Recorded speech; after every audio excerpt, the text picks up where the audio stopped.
Graça e paz, meus amados. Vamos falar um pouquinho hoje sobre Apocalipse no capítulo 4, alguns elementos que vão aparecer nessa visão que João teve e como que esses elementos podem nos trazer mensagens edificadoras para as nossas vidas. No João capítulo 4, versículo 1, diz assim: Então olhei e vi uma porta aberta no céu. E a mesma voz que eu tinha ouvido antes falou comigo como um toque de trombeta. A voz disse: Suba para cá e eu lhe mostrarei o que acontecerá depois dessas coisas.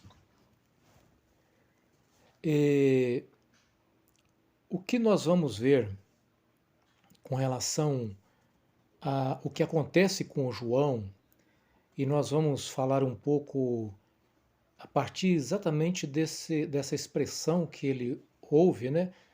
Uma porta se abre no céu e ele ouve uma voz como de trombeta chamando, convocando João para subir até diante do trono, onde ele vai, a partir dali, receber revelações a respeito das coisas que deveriam acontecer a partir de então. A primeira coisa, qual seria o sentido da frase que aparece para João quando diz assim: Suba para cá e eu lhe mostrarei o que acontecerá depois dessas coisas? Alguns intérpretes vão trazer a ideia de que isso seria uma referência ao arrebatamento da igreja. Essa subida de João até o trono teria uma ligação com o arrebatamento da igreja. Entretanto, não há motivo para dizer que a expressão suba para cá tenha relação com o arrebatamento da igreja. A literatura dispensacionalista mais antiga, ela fala quase que dogmaticamente de que o arrebatamento da igreja estava descrito nesse versículo. Então, quase que dogmaticamente eles afirmavam isso. Aqui está o arrebatamento da igreja. No entanto, um dos comentários mais recentes vão admitir que o texto não ensina explicitamente o arrebatamento da igreja, mas eles ainda continuam insistindo que deve ser tido por certo. Embora não esteja ali literalmente escrito, deve ser tido por certo. Alguns teólogos, entretanto, vão opinar que a palavra depois, vista no presente texto, equivale depois da era da igreja. E João, sendo arrebatado em espírito, serve de figura expressiva do arrebatamento da igreja da terra para a recâmara celeste. Aqueles que assim interpretam, geralmente, são defensores do arrebatamento pré-tribulacionista. O que acontecerá depois dessas coisas, na verdade, deve ser entendido como depois das coisas que são.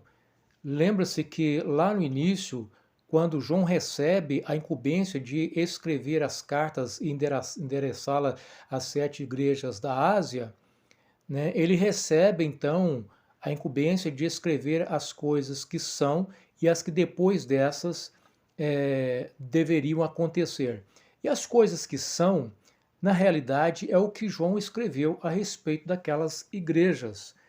A realidade de cada igreja estaria ali trazendo as informações das coisas que são.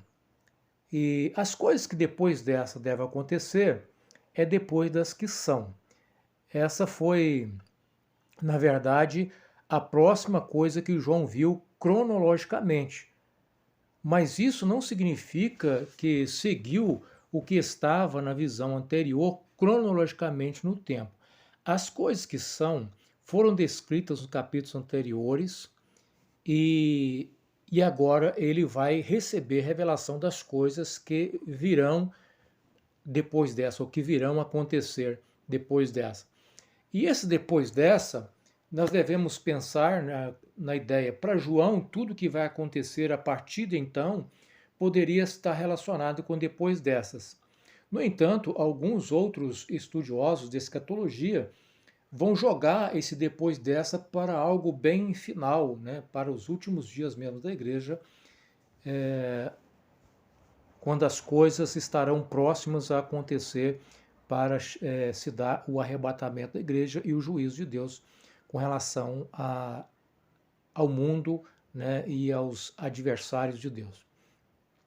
É importante a gente observar que a voz que aparece para João aparece também ali como um soar de uma trombeta. A semelhança daquela voz, ele ainda faz a questão de citar que foi a mesma voz que apareceu para ele lá no início, no capítulo 1, e que agora ele estava também recebendo essa mesma voz como de trombeta.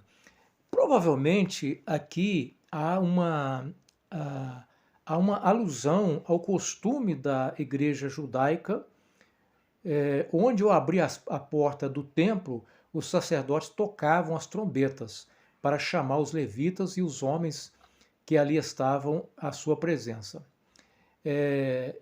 Deus é representado aqui no capítulo 4, versículo 2, como aquele que está sentado em seu trono. E é como no tabernáculo ou no templo, né? Você tinha lá exatamente o local onde era a presença de Deus, onde ficava o Santo do Santo, a arca do concerto, a presença de Deus. E aqui João vai ver agora o trono de Deus, e Deus assentado no trono. Então ele vai aproximar para ver e para visualizar toda essa glória que envolve a presença da majestade divina. Interessante é uma coisa a gente observar que esses acontecimentos revelados a João devem ser encarados como introdutórios à vinda de Cristo, que aconteceria em breve. E, portanto, seria uma espécie de encorajamento para João e seus leitores em tempo de angústias, e que isso que experimentaram faz parte dos preparativos para o fim. Então, lembra que o propósito do livro do Apocalipse era exatamente trazer conforto e encorajamento para a igreja que estava sofrendo e que olhava à sua volta e que parecia que o inimigo estava prevalecendo, né?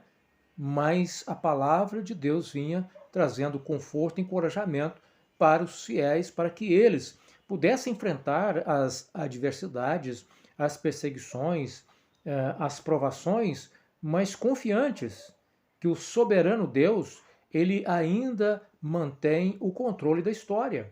Ele está no controle de todas as coisas. E é nesse soberano Deus que a igreja deposita a sua confiança. Sem dúvidas, devemos pensar que a mensagem do Apocalipse deveria trazer para os leitores naquele tempo esse conforto, mediante a revelação do Deus soberano no controle da história, cuidando do seu povo em meio ao sofrimento, como resultante, esse sofrimento como resultante da permissão divina, com o propósito de quê? De glorificá-lo. Ou seja, a igreja precisava entender que tudo o que estava acontecendo estava dentro de um propósito e de uma permissão divina para que o nome do Senhor fosse glorificado.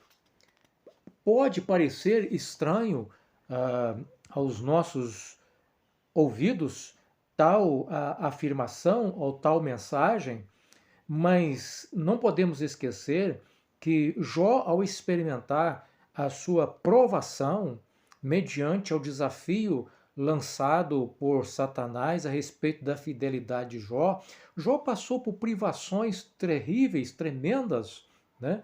E a ponto de não entender o que estava acontecendo. Ele não conseguia compreender que tudo aquilo que estava acontecendo com ele fazia parte da permissão de Deus e que Deus tinha um plano muito maior e muito melhor para ele no futuro. E ele só vai compreender isso mais à frente, quando Deus vai trazer para ele essa revelação da soberania divina controlando todas as coisas, né? Inclusive a própria história de Jó, com um final feliz, apesar dos sofrimentos. Mas aquele era o caminho. A igreja também deveria entender que, apesar de não compreender o porquê está sofrendo em muitas situações, a igreja precisa entender que o Deus soberano está no controle de todas as coisas e que tudo faz parte do seu plano para levar a igreja a experimentar uma glorificação no final e para que o nome do Senhor seja glorificado como sempre deve ser. Depois da primeira visão do Cristo exaltado, que está lá cuidando da sua igreja, né? É ele que segura, né, as estrelas na sua destra, na sua mão direita. Ele tem um controle, ele tem a proteção daqueles que são seus, ele governa a sua igreja, ele cuida da sua igreja, ele não abandonou a sua igreja, ele caminha no meio dos 7 castiçais, e é bom lembrar isso, porque a figura do tabernáculo ou do templo está representada no livro do Apocalipse em todo o seu contexto. Já começa lá no capítulo 1, com o próprio Senhor Jesus se apresentando como que um sumo sacerdote e que ele vai caminhar pelos castiçais, em meio aos castiçais, como assim fazia os sacerdotes que eram responsáveis por manter as lâmpadas do templo acesa. Então, nós podemos entender que a figura que vai permear todo o livro do Apocalipse e a mensagem está relacionado nessa relação de Deus com o seu povo, com a sua igreja. E esse Deus como um Deus soberano. Ele protege a sua igreja. E ele começa a revelação do que acontecerá depois disso. Ou seja, o que seria que vai acontecer depois disso que o Senhor quer mostrar para João? A vinda do reino de Deus, o estabelecimento do reino milenar e a glória de Deus, o estabelecimento do juízo final. Essas coisas são as coisas que deverão acontecer e que o Senhor estaria, e como revelou a João após João subir naquela visão e estar diante do trono de Deus. João, em sua visão, ele é levado ao céu no capítulo 1 e ele vai permanecer ali até o capítulo 9. E no capítulo 10 ele vai estar de volta à Terra para desenrolar outros eventos que vão sendo revelados no livro do Apocalipse. Mas uma coisa interessante de nós prestarmos atenção, que vai assim rodear esse trono que João vê no céu, é que o trono, ele está vendo o trono e ele está vendo aquele que nele se assenta. E ao redor desse trono, o arco-íris. E ao redor dele, 24 tronos. E fora do trono, trovões. E diante dele, 7 tochas. Diante dele, um mar de vidro. No meio e ao redor dele, 4 seres viventes. Que visão extraordinária João está vendo ali diante de Deus, da sua majestade. Não há dúvidas de que aquele que está sentado no trono seja Deus. Um arco-íris com um brilho semelhante ao de esmeralda que o circundava, esse arco de Deus relembra a aliança de Deus com toda a humanidade. No centro e ao redor do trono havia 4 seres vivos, cada um coberto de olhos na frente e atrás. Se assemelha perfeitamente à visão dos querubins que Isaías teve ali no capítulo 6 de Isaías, quando aqueles querubins apresentam ali, não somente para Isaías, mas para outros profetas, né? E a expressão dos querubins, santo, santo, santo, é o Senhor Deus, o Todo-Poderoso, que era, que é e que há de vir, ou que ainda virá. Em Isaías diz assim: e eu vi o Senhor sentado em um trono e alto elevado, e cada cauda e a sua cauda enchia o templo. E acima dele estavam os serafins, e os serafins, provavelmente aqui significando aqui os seres que queimam, né? Portanto, o aspecto purificador de Deus purificando o seu povo. Cada um desses serafins tinha 6 asas, com 2 cobriam o rosto, com 2 cobriam os pés, com 2 voavam, e um clamava um ao outro: Santo, Santo, Santo é o Senhor dos Exércitos. Nota-se que há essa relação, né, dessa santidade, da expressão da santidade de Deus. Os próprios seres angelicais se encarregam de glorificar a Deus, expressando ali a sua santidade. E ele é chamado de o Senhor dos Exércitos. É o Senhor dos Exércitos, por quê? Porque ele vai se revelar como aquele que guerreia a causa do seu povo e que vence e derrota os seus inimigos. O trono dele deve apontar para a soberania de Deus. Então esse trono deve apontar para a soberania de Deus. O aspecto do livro do Apocalipse vai realmente demonstrar, enfatizar a soberania de Deus controlando todas as coisas. Embora naquele contexto em que a igreja estava inserida e que os césares, né, os imperadores, julgavam-se os senhores do mundo, e o próprio Deus, aqui está a revelação daquele que é o soberano, esse que é o Senhor Deus Todo-Poderoso. Os 24 anciãos se prostraram para adorar aquele que vive para todo sempre. Quem são esses? Seriam os 24 seres celestes? São as 12 tribos de Israel somada com 12 apóstolos? Seriam os 24 classes de sacerdotes que, segundo o livro das Crônicas, constitui o número das organizações de culto? Lembra-se que nós estamos falando de um contexto de culto. O templo está presente, o sacerdote está presente, né? Seria isso. Uma das mais antigas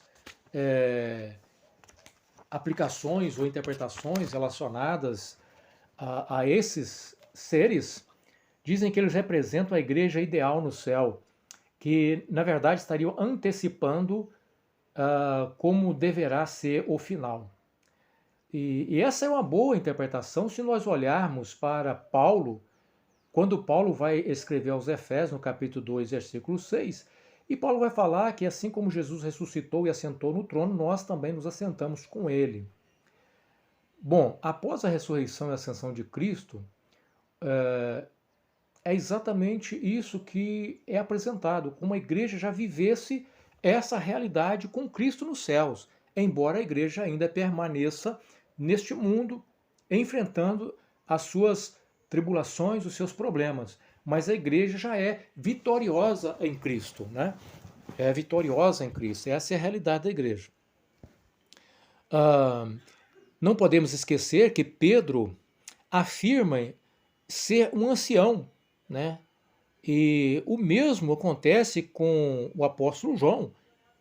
E assim os presbíteros eram figuras de autoridade e maturidade que governavam os negócios em nome de outros e representavam o povo. E os sacerdotes, ou a igreja, ou quem quer que tivesse escolhido roupas brancas, enfatizando sua pureza e retidão. Portanto, quem quer que seja a representação desses seres, eles estavam vestidos de roupa branca. E essa roupa branca representa, na verdade, a ênfase, a pureza e a retidão, que deve fazer parte da presença de Deus e daqueles que buscam viver uma vida que agrade a Deus. Portanto, eles são um sacerdócio real, que no céu representa o povo de Deus na terra.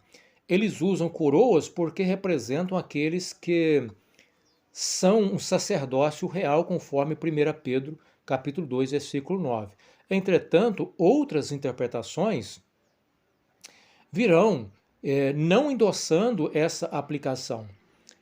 No contexto, para alguns, não há nada que sustente a ideia de que esses anciãos representam a igreja ideal ou arrebatada.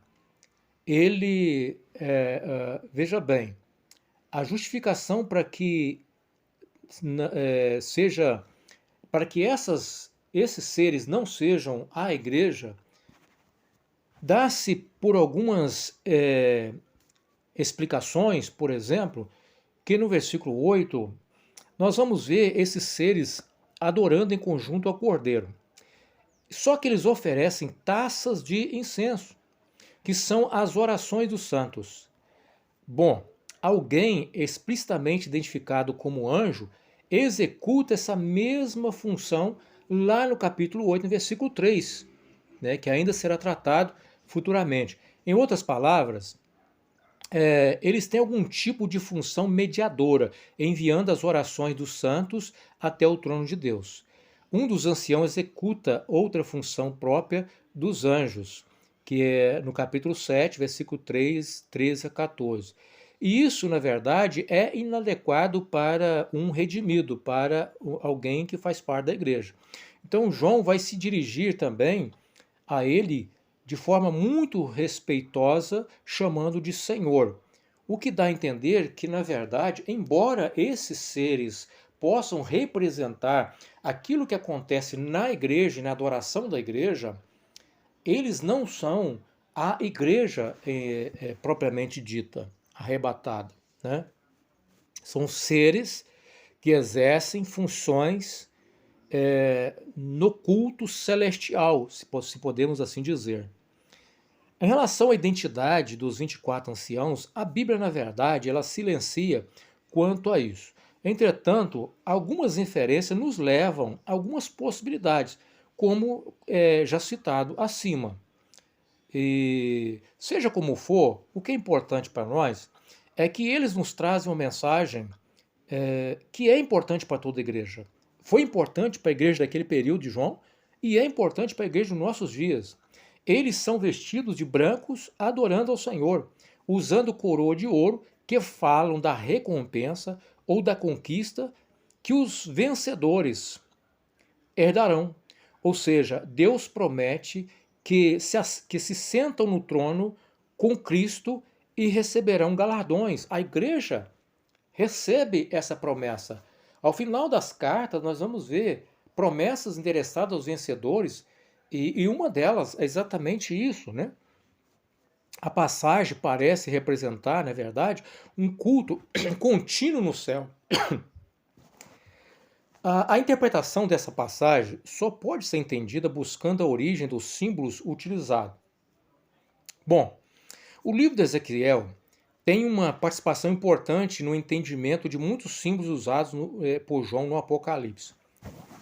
E, assim como o autor do Apocalipse, Ezequiel também foi chamado por Deus e recebeu revelações de Deus no momento em que ele precisava profetizar para o povo de Israel, quando o povo de Israel estava vivendo um momento de crise, se encontrava no exílio na Babilônia, mas Deus tinha uma promessa de restauração para o seu povo. A missão do profeta Ezequiel seria a reconstrução espiritual e material do mundo judeu.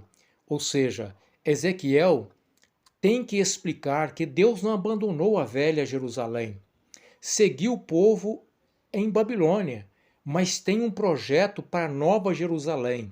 Ou seja, o povo que estava lá, né, no exílio, poderia ter esperança de retornar para uma Jerusalém reconstruída. Também João, vivendo num contexto parecido, quando a cidade de Jerusalém foi destruída pelos romanos, o templo ali destruído, a cidade destruída pelos romanos, por causa dos pecados, mas Deus a substituirá com a cidade celestial, a promessa de Deus. Ora, a Jerusalém celestial, a Jerusalém terrestre está destruída, está em caos, né? O templo destruído, Mas enquanto o templo físico está destruído, o Senhor se revela como aquele que está presente no templo, que é a sua própria igreja, né? E, e a promessa da reconstrução de Jerusalém, e aqui podemos entender que sabemos que Deus tem um plano de reconstruir, embora isso possa ser divergente em algumas visões teológicas, mas que Deus tem um plano ainda para tratar com Israel a reconstrução do templo, tudo aquilo ali faz parte de um projeto de Deus para tratar com a restauração do povo de Israel. Mas para a igreja, a grande mensagem é: a nova Jerusalém está no céu. A nossa cidade, a nossa pátria está no céu. A Jerusalém aqui estava destruída, mas a Jerusalém celestial permanece e o soberano permanece protegendo a Jerusalém celestial. As 7 lâmpadas de fogo acesas diante do trono, correspondendo ao castiçal de ouro com 7 lâmpadas que estavam diante do lugar santíssimo no tabernáculo. Veja bem que há todo aqui um ritual que encaixa perfeitamente em tudo aquilo que era que acontecia no tabernáculo. E não podemos deixar de mencionar que na construção do tabernáculo Deus revelou cada detalhe e que Deus fala de um modelo que existia na eternidade. Então, o que nós vemos aqui é que no campo da ministração da igreja nesse mundo, ela reflete aqui alguma coisa daquilo que acontece nos céus, na adoração a Deus. A majestade e a glória da presença divina são realçadas por relâmpagos, vozes, trovões. No Antigo Testamento, essas manifestações são comuns quando Deus se fazia presente. Se nós olharmos Êxodo 19, 6, Ezequiel 1, 13, né, e outras passagens mais, Jó 37, 2 a 5, nós vamos ver que essas características estão presentes para enfatizar o poder de Deus, a majestade de Deus. 7 lâmpadas representam o Espírito Santo. Isso concorda com a própria explicação de Jesus sobre os 7 castiçais de ouro, que aparece no capítulo 1 e capítulo 2. Os 7 candelabros são as 7 igrejas e 7 espíritos que estão diante do seu trono. Ora, Isaías apresenta o Espírito do Senhor estará sobre ele, o Espírito de sabedoria e discernimento, o Espírito de conselho e poder, o Espírito de conhecimento e temor do Senhor. Sobre o Apocalipse 4, versículo 6, nós vamos ver que aparece uma outra figura muito enigmática, interessante, que é o mar de vidro, semelhante ao cristal. Que figura é essa? E o que nós podemos tirar de lição com relação a essa figura? Pode corresponder ao grande mar de vidro de fundição ou a bacia do templo de Salomão. E no meio do trono, vários intérpretes entendem que esse mar de cristal seria um emblema do conhecido rito de receber convertidos na igreja cristã pelo batismo. Então poderia ter uma representação do batismo, da pureza que aquele sacramento significa, e o sangue de Jesus pelo qual eles são lavados e purificados de seus pecados. Então alguns vão ver aqui essa representação toda com relação ao mar de vidro. O mar de vidro estava presente na bacia, né, aquela bacia que ficava lá no templo de Salomão, né, que era utilizada para a purificação. Para a igreja do Senhor, né, o mar de vidro ali mostra que tudo diante de Deus está puro e que só pode estar diante de Deus aqueles que estão purificados. E a igreja tem essa esperança e essa convicção de se apresentar um dia diante de Deus, e ela se apresenta espiritualmente hoje, porque ela entra no novo e vivo caminho pela ousadia da fé. Por quê? Porque o caminho foi aberto, o sangue de Jesus nos purifica de todo pecado e nos dá acesso ao trono de Deus. As criaturas presentes são 4 criaturas vivas. Representa os chefes de toda a congregação nos 4 cantos do mundo. E assemelhando-se aos querubins e serafins nas visões de Ezequiel e Isaías. Ezequiel 1:10 e Ezequiel 10:14, semelhantes aos 4 estandartes e as insígnias dos 4 divisões das tribos no acampamento de Israel. Vale ressaltar que cada tribo tinha o seu emblema do estandarte ali, da qual fazia parte, né, essas tribos. E quando eles acampavam em torno do tabernáculo, ali estava o estandarte deles em volta do tabernáculo. Então, o que nós vamos ler?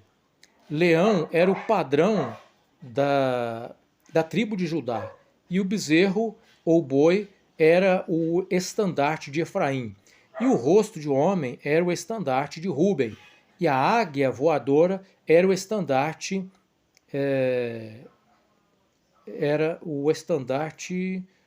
agora me falhou a memória qual seria. Mas certo é que cada representação dessa fazia uma alusão daquilo que o povo de Deus viveu ali, né, diante do tabernáculo, e mostrando que Deus ele tem ele tem escolhido o seu povo, e esse povo permanecerá aos cuidados do Senhor.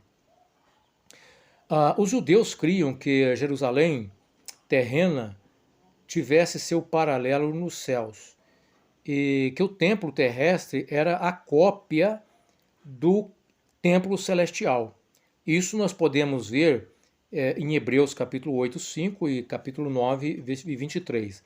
Assim, se há anciãos entoando louvores a Deus na capital terrestre, haverá aqueles que fazem idêntica coisa no céu. Assim, então, compreendiam os judeus.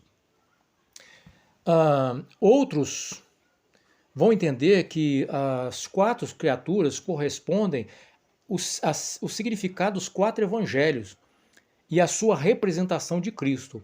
Assim, em Mateus, o primeiro evangelho, Cristo é ali representado como o poderoso leão da tribo de Judá, em razão de ser esse animal o mais nobre da sua fauna.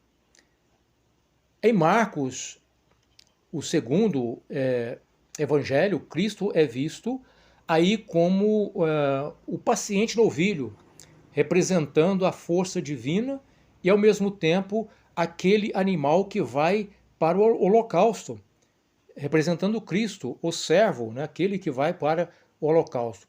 E Lucas, terceiro evangelho, Cristo é contemplado como o Filho do Homem, a sua humanidade representada nele por meio de 40 vezes citadas nesse evangelho. Então, aqui nós vemos a figura do homem.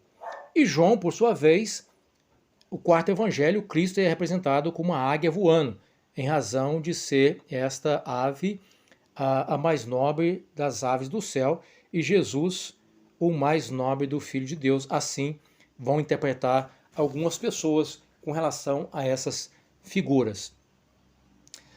Certo é que os ministros representados pelos anciãos conduziam a canção do céu, e esses devem representar a igreja triunfante em suas adorações, lançando as suas coroas diante do trono, em forma de humildade, prostrados, atribuindo glória, honra e poder eternos ao eterno Deus, ao Criador, o governante de tudo. Outro aspecto importante a se considerar é que é bem provável que essas 4 cabeças diferentes querem representar aspectos diferentes da natureza, os animais selvagens, os domésticos, os homens e os animais voadores. Sendo assim, eles representam seres angelicais que o Criador usa para executar o seu governo e a sua vontade divina em toda espécie de criação. Assim defende algumas pessoas ou alguns intérpretes. O que nós percebemos que o fato de existir essas figuras, elas dão uma possibilidade de inúmeras interpretações. E porque o mais importante para nós é o que nós podemos extrair para a igreja como mensagem edificadora e como mensagem que possa trazer para a igreja despertamento e ânimo, independente do que de fato significa cada elemento desse. O importante é a mensagem que esses elementos estão trazendo para a igreja em todo o tempo. A soberania de Deus, ela é enfatizada e todo sofrimento experimentado pela igreja faz parte dos planos de Deus. Aliás, né, como diz Jó, nenhum dos seus planos podem ser frustrados. Este que está no trono recebe a adoração de suas criaturas nos céus e da igreja na terra. As revelações que João vai receber depois que ele sobe nessa visão diz respeito aos juízos de Deus derramados sobre a terra, sobre o mundo, sobre a falsa religião, sobre Satanás, sobre a besta, né, sobre a morte e também a revelação do triunfo da igreja, a noiva do Cordeiro, depois vivenciando para sempre uma nova realidade no novo céu e a nova terra. É para lá que nós caminhamos. Que Deus assim nos abençoe com essa mensagem em nome de Jesus.